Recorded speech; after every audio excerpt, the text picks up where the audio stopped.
Bonjour, je suis Aurora, fondatrice et facilitatrice de Kaya, Kundalini Activation Inner Alchemy.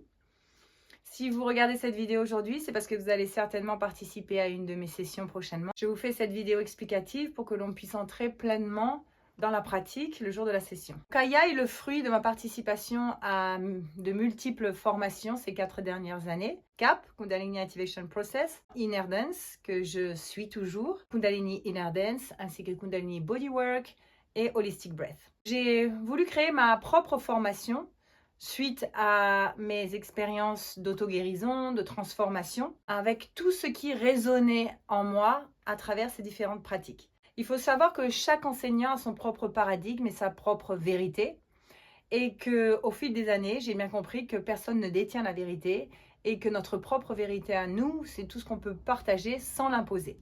Donc aujourd'hui, je vous partage ma vérité, qui est bien sûr évolutive au fil du temps et de mon expérience à venir. Pourquoi Kundalini Activation? Donc j'ai gardé le mot Kundalini Activation parce que pour moi, au même titre que le Kundalini Yoga, ce qui se passe dans cette pratique, c'est vraiment un nettoyage énergétique, physique et émotionnel de notre corps pour éventuellement fluidifier notre énergie Prana Kundalini afin de l'élever en fréquence pour éventuellement, si ça doit se passer, éveiller notre énergie spirituelle Kundalini. Donc j'aime bien expliquer les différences entre les amalgames que l'on fait avec le mot Kundalini parce qu'on n'a pas été élevé la plupart du temps dans la tradition indienne ou yogique. Et du coup, le mot Kundalini, la plupart du temps, quand on l'entend, c'est à travers soit notre réveil spirituel, notre réveil de Kundalini, soit à travers le Kundalini Yoga, lors de notre développement spirituel ou éveil spirituel. La Kundalini, c'est vraiment notre énergie spirituelle, cette énergie extrêmement puissante, la plus subtile au niveau de cette énergie vitale, pranique. Il y a 3 types d'énergie Kundalini. Il y a l'énergie Prana Kundalini, qui est véritablement la plus dense dans notre corps, et c'est celle-ci sur laquelle on va travailler et fluidifier afin qu'elle augmente en fréquence et qu'on atteigne des états de conscience supérieurs.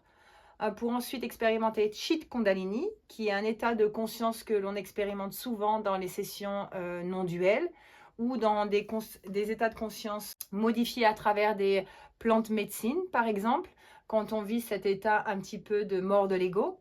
Et ensuite, un état supérieur de conscience, Parakundalini, qui est là l'état le plus sublime, le plus suprême de cette unité de cette énergie Kundalini. Pendant une session Kaya, on va venir travailler donc sur Prana Kundalini afin de raffiner cette énergie. Souvent, je fais la comparaison avec un cristal que l'on va trouver dans la terre et qu'on va commencer à polir et à nettoyer afin que l'on puisse trouver le diamant à l'intérieur. Donc pour moi, ce sont vraiment les étapes de l'éveil de Kundalini sur lesquelles on travaille. On ne va pas avoir d'éveil de Kundalini pendant la session Kaya, mais c'est une pratique autant que le Kundalini Yoga qui va lui venir ouvrir également les différents centres énergétiques à travers différentes postures physiques et respiration et visualisation, etc. pour éventuellement, si ça doit arriver avec pratique et dévotion, à un éveil de Kundalini. C'est exactement la même chose ici avec une session Kaya. On va venir faire du nettoyage, on va venir ouvrir nos canaux énergétiques, on va atteindre des états de conscience supérieurs, des états de conscience modifiés, à faire un travail intérieur étape par étape après les sessions pour de plus en plus venir réaffiner cette énergie, ce diamant à l'intérieur et éventuellement s'élever en fréquence jusqu'où, si ça doit arriver, avoir un éveil de Kundalini, mais beaucoup plus naturel et sécurisant, sain, car on aura fait le travail auparavant.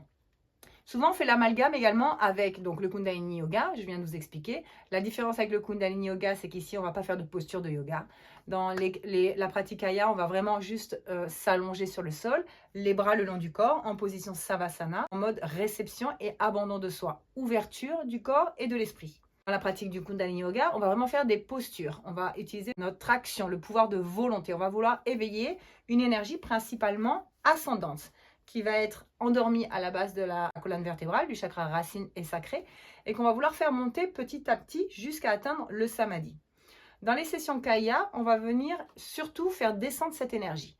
On veut évidemment monter en samadhi, mais ce qu'on veut plus que tout, c'est d'être dans son incarnation, revenir dans nos chakras inférieurs, là où on doit faire le travail sur cette terre, parce qu'on est quand même venu s'incarner dans la matière. Il est intéressant et important d'équilibrer l'énergie ascendante et descendante. L'énergie Kundalini, en fait, c'est quoi? Il faut savoir que quand on est venu s'incarner sur cette planète, dans cette matière, donc, quand on est né pur, innocent, plein d'amour, avec une énergie extrêmement puissante. Quand on était enfant, certains d'entre nous avaient ce que j'aime appeler des pouvoirs.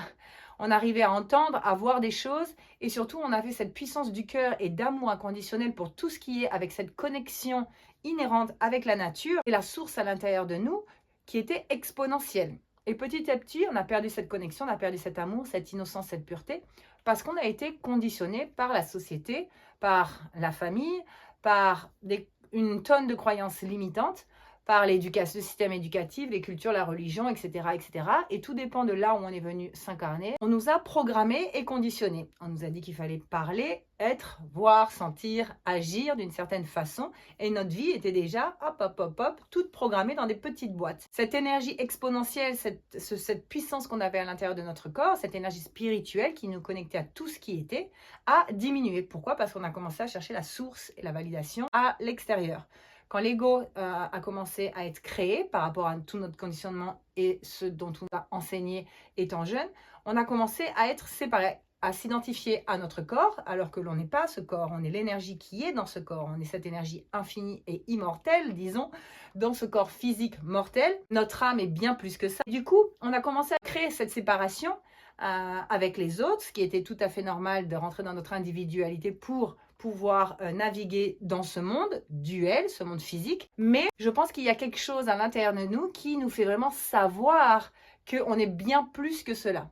Donc quand on va venir réactiver cette énergie à travers différentes pratiques, donc il y a plusieurs méthodes, il y a le tantra, il y a aussi le qigong, les activations énergétiques, les transmissions énergétiques, etc. On va venir stimuler cette énergie prana kundalini principalement. L'énergie prana, c'est vraiment la vie, la force de vie qui est dans tout ce qui est autour de nous et aussi à l'intérieur de nous. On charge notre corps de prana à travers l'air, à travers la respiration pour que tous nos organes fonctionnent correctement. Notre corps a besoin de prana, a besoin de vie. C'est comme une voiture qui a besoin d'essence. Parce que notre énergie a diminué et qu'on s'est déconnecté de cette source, de ce fuel intérieur, de cette énergie spirituelle, on a commencé à créer des déséquilibres énergétiques dans notre corps. Pourquoi? Parce que nos organes ne recevaient pas l'énergie suffisante pour être en équilibre avec nos corps subtils. Dans notre corps, on a des centres énergétiques, les chakras, qui doivent distribuer l'énergie pranique et l'énergie spirituelle également à nos organes vitaux pour que notre corps physique puisse fonctionner correctement.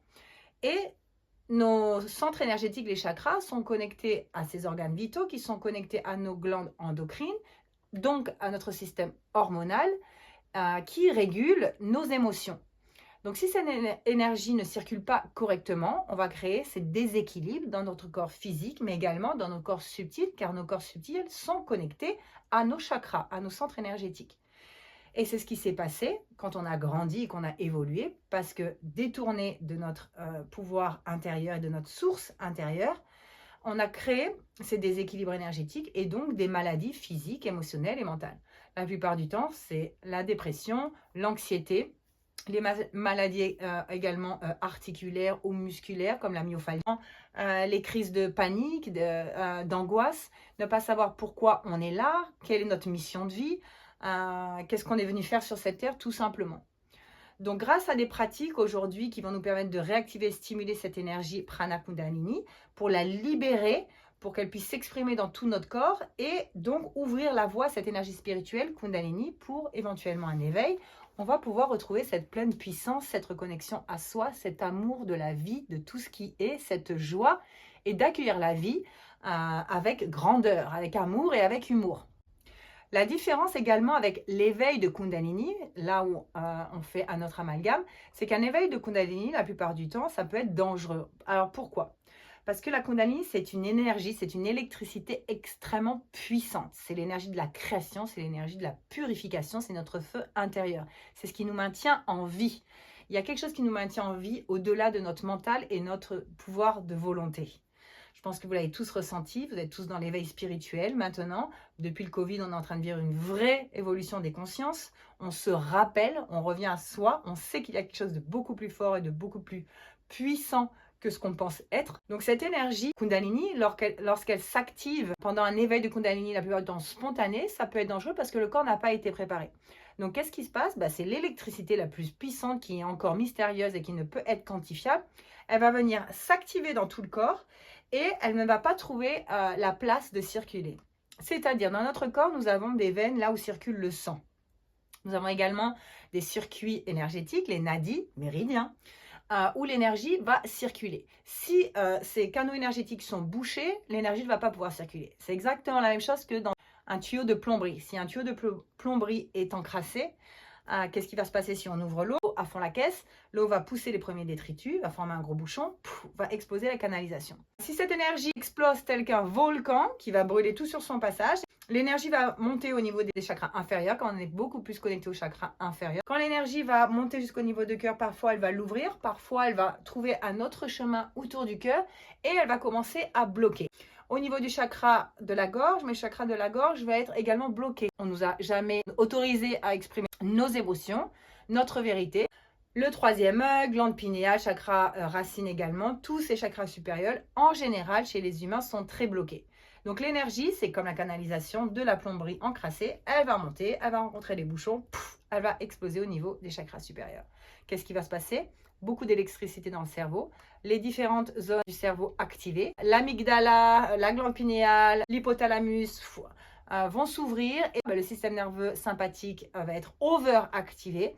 Toutes nos peurs vont remonter à la surface, tout ce qui n'a pas été fait en tant que travail intérieur également. La plupart des gens qui ont eu ces éveils de Kundalini ne sont pas des gens fous, qui ont eu des psychoses ou de la schizophrénie, mais réellement un éveil spirituel, mais l'énergie spirituelle n'a pas continué son chemin, n'a pas eu son processus en ascendant et en descendant. Pendant les sessions Kaya, c'est pas du tout ce qui se passe. Le processus est naturel et sécurisant. Il est très très rare que dans les premières sessions, c'est l'énergie spirituelle qui va venir circuler. Là, on parle vraiment de Prana Kundalini, l'énergie la plus dense. Donc, c'est vraiment un travail énergétique qui se fait petit à petit. Cette énergie va venir ouvrir nos chakras, va venir toucher certaines parties de notre corps pour libérer des tensions, des traumas, des cristallisations de mémoire cellulaire. Vraiment sentir l'énergie va descendre parce que dans la session Kaya, on va vraiment porter l'attention sur la Kundalini descendante pour avoir une circulation ascendante et descendante, ramener un équilibre afin que le corps, le système nerveux parasympathique et sympathique soit en homéostasie. Faites confiance au processus et voyez ce qui va pouvoir se passer après. Peut-être qu'il vous fera une session ou 2 sessions ou 3 sessions.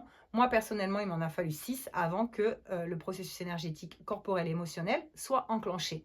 Mais il se passait beaucoup de choses après. J'en avais pas encore conscience et j'en ai eu conscience au fur et à mesure de la pratique. L'énergie vous donne toujours ce dont vous avez besoin, pas ce dont vous avez envie. Donc, zéro attente. Dans la session Kaya, ce qu'on veut, c'est équilibrer le parasympathique et sympathique. Le parasympathique, c'est vraiment en relaxation, pouvoir digérer, se reposer. Dans la pratique Kaya, où j'ai implémenté d'autres pratiques comme la respiration consciente, le shaking, la méditation, qui vont permettre d'entrer beaucoup plus en profondeur dans l'activation du système nerveux parasympathique pour que notre corps entre en homéostasie. On va ouvrir la séance. Nous rentrerons dans une méditation d'arrivée et d'ancrage. Il y aura des exercices de shaking pour pouvoir vraiment libérer les tensions dans le corps au niveau des fascias, d'ouvrir nos canaux énergétiques. Également, un exercice de respiration consciente qui va permettre de libérer notre esprit, notre mental et activer le système nerveux parasympathique. Avoir cette ouverture et cette activation de l'énergie prana pour ensuite s'allonger et s'abandonner totalement à l'activation énergétique. On va travailler sur le vortex énergétique que l'on va créer en groupe. Après la session, il y aura un partage pour que l'on puisse vraiment revenir dans son corps, dans le moment présent. Une méditation également d'ancrage et je vous donnerai les recommandations après cette activation énergétique. Je vous remercie pour cette écoute et je vous dis à très vite pour ma prochaine session Kaya.